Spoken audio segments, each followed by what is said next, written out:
feedback I've gotten over the years from attendees is that while the material is powerful and it impacts their businesses, they just don't get enough. So they say to me, if only we could spend more time with you and the other presenters and really pick your brain, absorb the knowledge that you have to share, and get hands-on training. So to satisfy this need, I created Success GPS programs. If you're here, it's because you want to succeed. Being the fact that it's a hands-on workshop, we are getting a ton of value in terms of gaining more clarity for our business and approaching ways to wow the clients and customers that we do have. Some of the Success GPS events are short, single-day experiences, a couple of hours, but our premier event is an extended, hands-on, experiential retreat. Business owners can come, spend 3 full days locked down and learning everything they need to know to be successful in business and in life. Everybody up, I'll come out and get you. You over there too, up, up, up. See, if you already sit down, then you've already flunked, which means you've already given up. Industry leaders that are here today that are so authentic and passionate about being of service to others. It sort of opens my heart and my mind to being really possible and staying on the right track. I've spent 25 years listening to thousands of speakers, looking for the best of the best.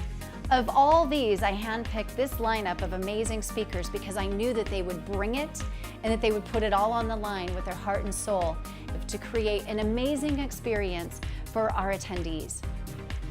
In addition, all of the presenters are passionate about helping small businesses and entrepreneurs succeed and take the time on and off the stage for every attendee to get what they need to go to that next level. So I say show up, follow up, and lift up. Give back and don't ever, I don't care where you are in life, if you think you haven't arrived somewhere to where you can't give something back, you're wrong. It's the exact opposite. The minute you start stepping, bring someone with you. Don't even hesitate, get here, do it. Be here, be the first one signed up, sit in the front row, get all the information, and it will be mind-blowing. It'll just be, it's a game changer to be here. It's just a game changer. So don't miss the experience live and in person. Go to register at successgpsseminars.com for our upcoming event. And in the meantime, get ready to be inspired. First, let me say thank you for investing in you and in your business by coming out here and listening to these incredible speakers. I've attended numerous seminars, and last night we were having, after dinner we were having a nice little talk, and we were giving, Jennifer some feedback. And the one thing that I told her was that so far, day one has surpassed every other seminar that I've attended. The content, the power behind the messages being shared, I'm telling you, you're going to walk away an even better individual and more motivated to exceed in your business endeavors. So a little bit about myself. Obviously, I am a burn survivor, and I am damn proud of that. Because, and I know it's going to be hard to understand why I say this, but to me, it's one of the best things that's ever happened to me. And by the end of my talk, you're going to understand why. Little history about me.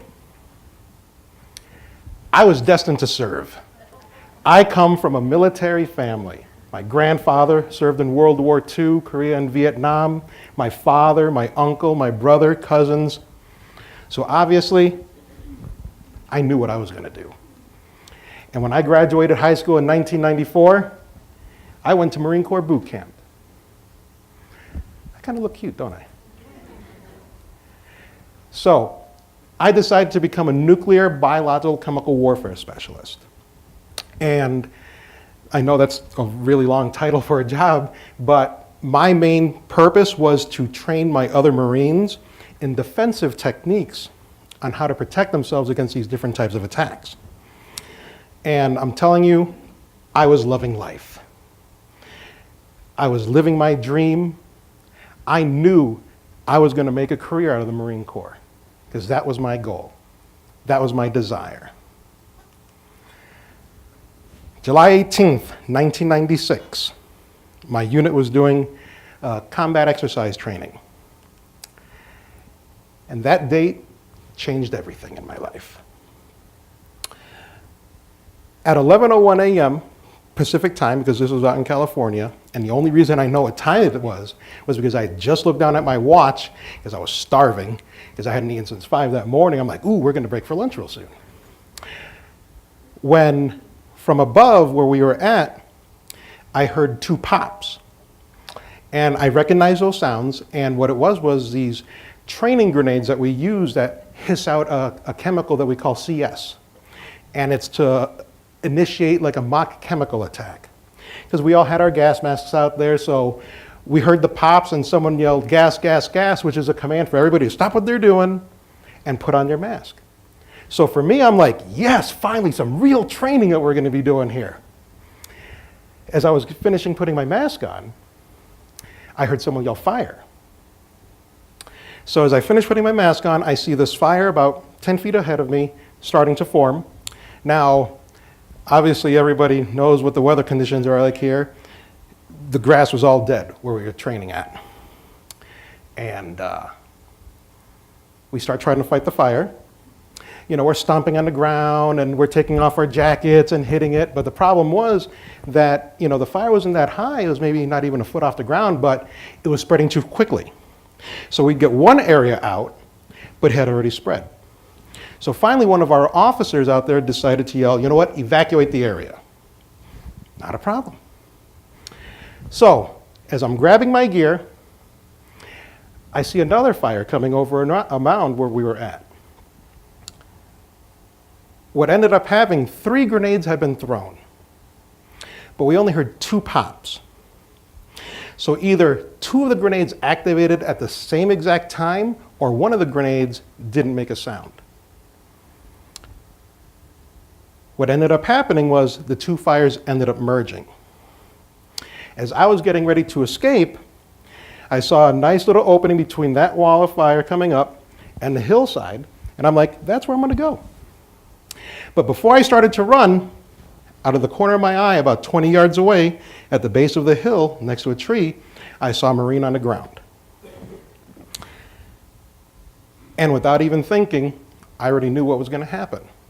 You never leave a fellow Marine behind. So I dropped my gear and I started running towards him. And at that point, I knew what was going to happen. I don't know how, and I can't explain it, but I knew I was going to get burned. And I remember telling myself, if I'm going to get burned, I can't have this rubber mask melting on my face. So I ripped it off. So I get to the other Marine, and I saw it was one of our senior non-commissioned officers, and I'm like, Gunny, you know, we got to get out of here. There's a fire coming towards us. Now let's flash back.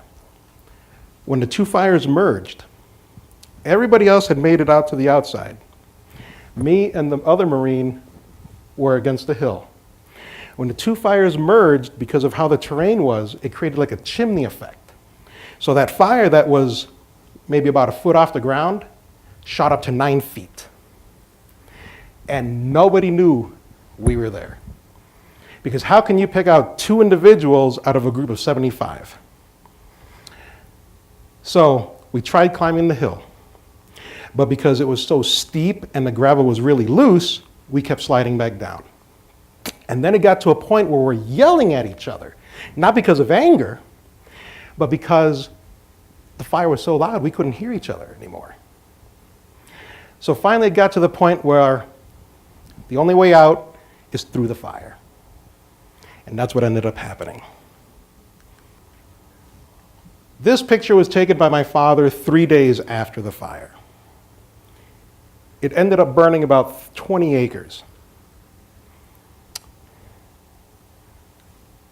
If you look on the screen, that's where we tried escaping up the hill.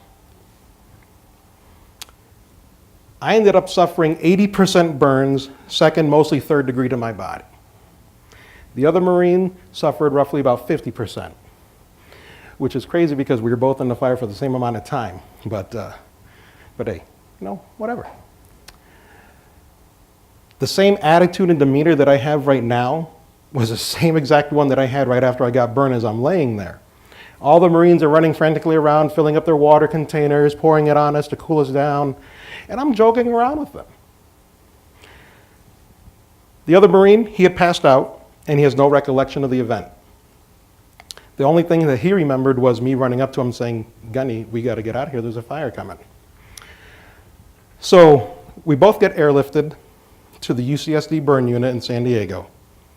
And as soon as I get wheeled in, that was the last thing I remember, because I got put into a drug-induced coma for a month and a half. Now, this picture here, and I'm going to be jumping around a little bit, that's where my accident happened. 19 years later, 2 years ago, we were taking a family trip out to California, and I had always wanted to go back to where my life changed. And me being the procrastinator and not listening to my wife, you know, she's like, well, contact someone, see if you can get something scheduled. And this had been going on for months. So finally, that Monday before we're supposed to fly out, she's like, have you contacted anybody? I'm like, no, I keep forgetting. She's like, well, don't bother coming home unless you call someone. So that was enough motivation for me.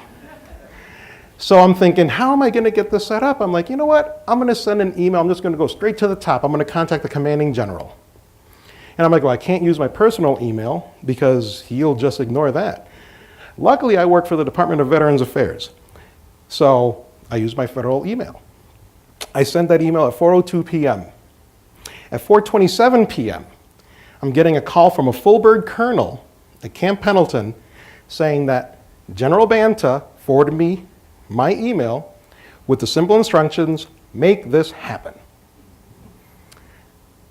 So by Tuesday morning, I was all set up for my family and I to meet up with a range officer at the back gate to get an escorted tour of the area. And I'm telling you, and I still, well, if I didn't have scarring, I'd get goosebumps, but I still feel like I get goosebumps. Because that was, for me, that was a very empowering moment. And it was an incredible feeling to be able to share my story with my family and actually point to where everything took place.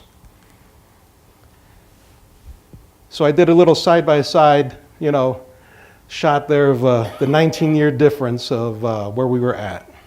And it was an incredible experience. But let's go back to when I was in the hospital. So the picture on the left is my mother. And this was a few days after I came out of the coma.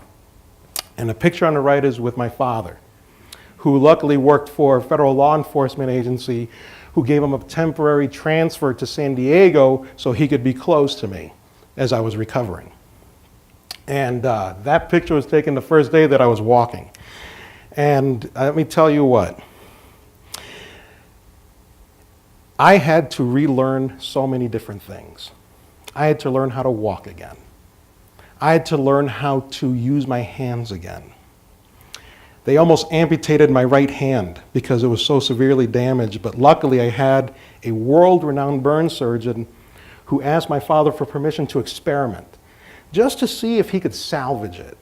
And his anticipation was that I'd be able to grasp, you know, a glass of water or a can of soda. But after a year and a half of therapy, believe it or not, my right hand's my strong hand now. And 2 years after I got burned, I returned back to the burn unit there in San Diego for their 25th anniversary.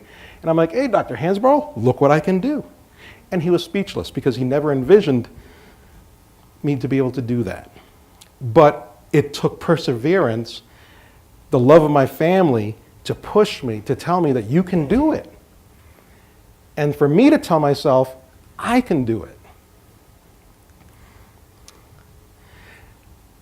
Now, I ended up being medically retired from the Marine Corps at the age of 22. And when you're 22 years old, having believed that you were going to be a lifetime Marine of 20 to 30 years of service and now being told that you can't was very traumatic for me. And it took some time to overcome that. But there's a reason why I'm still here. And I had to find that new thing that I had to do. So I started doing volunteering. working with different groups, nonprofits. I became a counselor at a children's burn camp, and that still today is one of the most rewarding things that I've been able to do.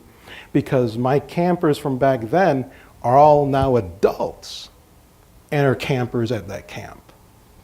And seeing them having grown to who they are now is one of the most rewarding things. And I traveled the country, different things, and then finally decided to finish my education, got my degree, and at that point in my life, I was like, you know what, I really miss the military, so what can I do that's kind of similar but not the military? Well, private security management. So I did that for a few years. Loved it, and then reached the point I'm like, you know what, this just isn't for me. It's not what I want to do. So I left. And then a short time after that, I was given the opportunity to be an acting instructor at my alma mater, because in high school I was in Marine Corps Junior ROTC, and they had an unexpected vacancy for a semester. And that was one of my life goals, was to retire from the military and become an instructor. Because my instructors made such a profound impact on me that I knew that's what I'd love to do. So for that semester, I was an instructor, and it was an incredible experience. But that came to an end too. So now it's like, what's next? So then I decided, you know what? I want to work with my fellow veterans. So I got employed with the Department of Veterans Affairs in Chicago as a patient advocate, advocating for those that believe that their voices aren't being heard. And that's what I'm still doing today. But there was still that something that was missing in my life. So I decided to start, getting out there, doing speeches, and for me, doing motivational speeches is one of the most incredible things. Because when I'm finished and I walk away and I feel so empowered, because my ultimate goal when I talk is, my hope is that at least one individual in the audience got something from what I said, and something just clicked in their head, and it impacts their life and changes their course in the future. A few weeks ago, I got to speak at my niece's 8th grade graduating class, and I changed up my speaking style, and I started calling some of the students up and asking them questions, with what I was discussing. And one of the girls I called up, and I was just picking the kids at random, and I asked this one, little girl, so what does perseverance mean to you? And she stood there for a second, and she's like, all my life I've had severe learning disability. So it's very tough for me to learn and stay with the group, but I persevere knowing that I want to accomplish these things and be with everybody. And what I didn't know was that she had never really talked about that with any of her peers there. And the principal, who I spoke with afterwards, said she was in tears because when I called her, she was deathly afraid, oh my God, how is she going to respond? But she did beautifully.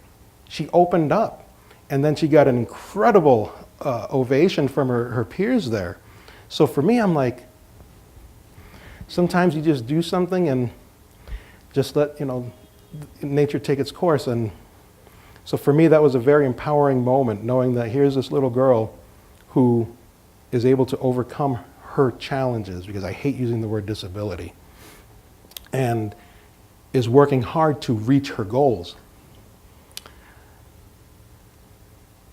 So the things that I wanted to, briefly cover, important things that I would love for you to remember here. Overcoming any challenge, never settle, and persevere. So, overcoming any challenge. Who are up-and-coming entrepreneurs in here? Okay, Bill. So obviously you know that it's not an easy course, that it's going to be challenging. You're going to face difficult decisions, but if you have a vision you can accomplish it. If you just know inside your heart, this is what I want to do, this is what I want to accomplish, this is what I want to give back, then do it. Do whatever it takes.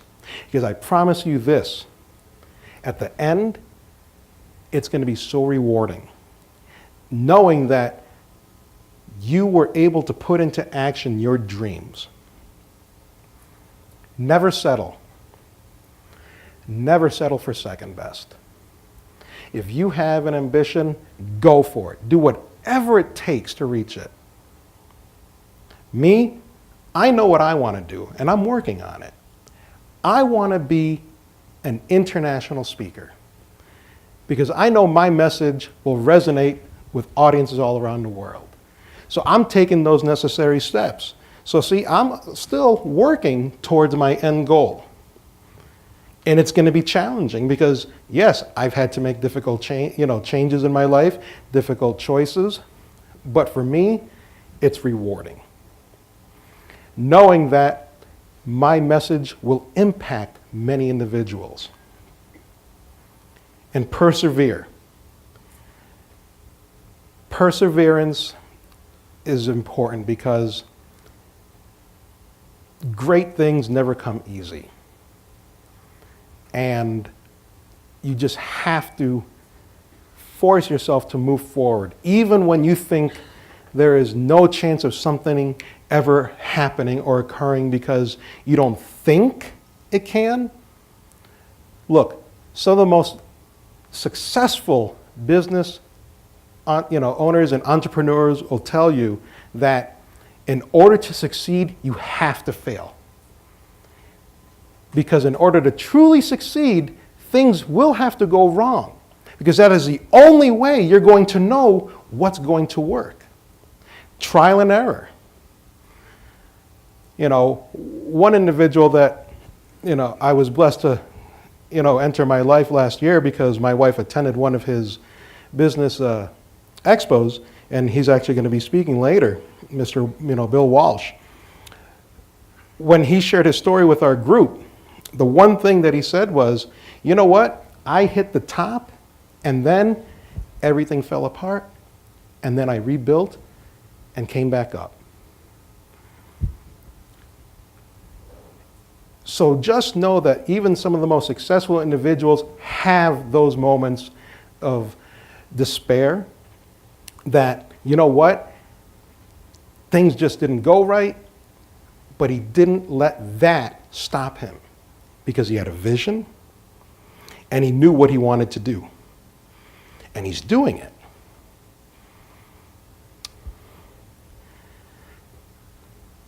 So the last thing that I want to talk about is personal why. Because I think everybody needs to know what their personal why is and what you do. So for me, my personal why, the reason why I am making the sacrifices that I have to make in order to be where I want to be is because of these individuals. This is my wife, Laura, who I've been married to for almost 3.5 years now. And she entered my life just at the right moment. Because one of the biggest challenges that I had to overcome was not the physical part was nothing for me. It was the mental challenge that I had. Because I believed that I would never find that right individual. And then she came into my life and changed it for the better.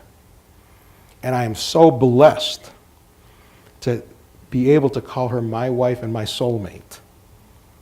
Because she brings out the best of me. She challenges me. She pushes me forward.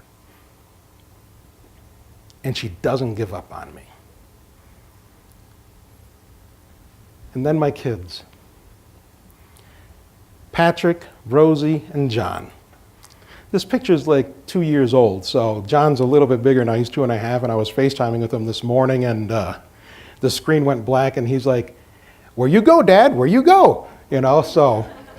But I do what I do. My goals and aspirations to succeed is because I want to make sure that they're taken care of, that they have what they need to succeed in life, to be such a positive role model, and show them that, you know what?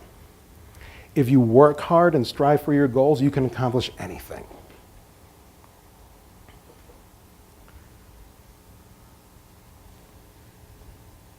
For me, it's a great honor to be able to stand on this stage. And like Jennifer was saying, you know, our lives crossed paths because we attended an event, you know, that Bill Walsh was holding in January. And I almost didn't attend because I would have had to take a leave of absence from work unpaid because I had depleted my leave the previous year. But finally I decided, you know what? In order to do what I want to do, I have to make the sacrifice to be there. So had I not made that sacrifice, I would not be talking with you because I would have never met Jennifer. And for that, I can't put a price tag on because I've met such incredible individuals because of that January event that I wouldn't trade it for the world. And I'm hoping that some of my words has resonated with you. I'm here the rest of the weekend. I love meeting new individuals. If you have something that you're dealing with and you just want to talk with someone, I'm a great listener. And trust me, working at the VA, you have to be a great listener. So please, grab me. It doesn't matter what time. I'm here to help serve you. So thank you for allowing me the opportunity to share my story. And I want to wish you all the very best in your future endeavors. Because I'm telling you, if you're here, it's because you want to succeed. And I'm telling you, the professionals that you have in front of you here, my fellow speakers, these are the individuals that are going to help give you the tools to succeed, to move forward. So take advantage of that because these opportunities don't always present themselves. They're incredible success stories. So do it. Thank you very much.